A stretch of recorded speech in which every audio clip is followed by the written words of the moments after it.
조선 팔도에 전해지는 옛말이 있습니다. 못 입어 잘난 놈 없고 잘 입어 못난 놈 없다. 이 속담은 한 고지식한 선비와 명망, 높은 문관 사이에서 피어난 가르침에서 유래합니다. 때는 엄격한 계급과 형식주의가 지배하던 조선 중기였습니다.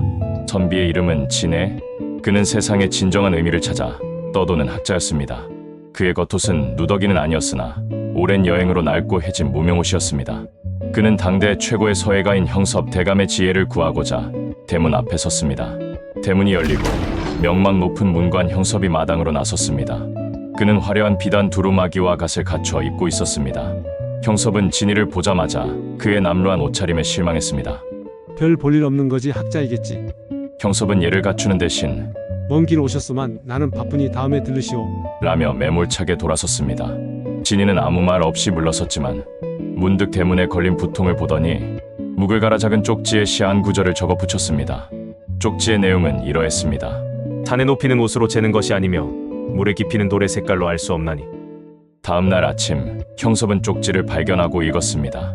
그 고고하고 날카로운 지혜의 형섭의 마음은 망치로 맞은 듯 울렸습니다. 형섭은 즉시 하인들을 풀어 그 선비를 찾아 나섰습니다.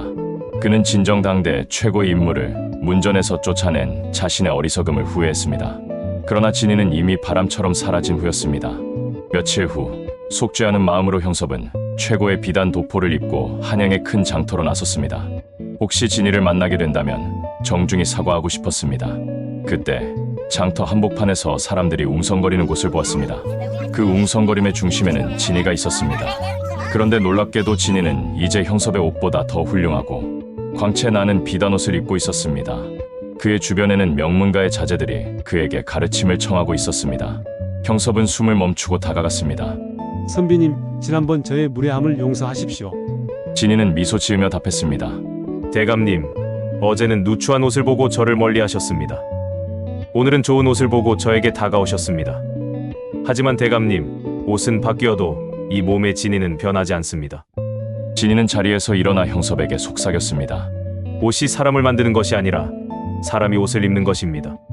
깨달으십시오. 못 입어 잘난 놈 없고 잘 입어 못난 놈 없다는 것을요. 이 이야기는 순식간에 퍼져나가 만인에게 전하는 지혜의 속담이 되었다고 합니다.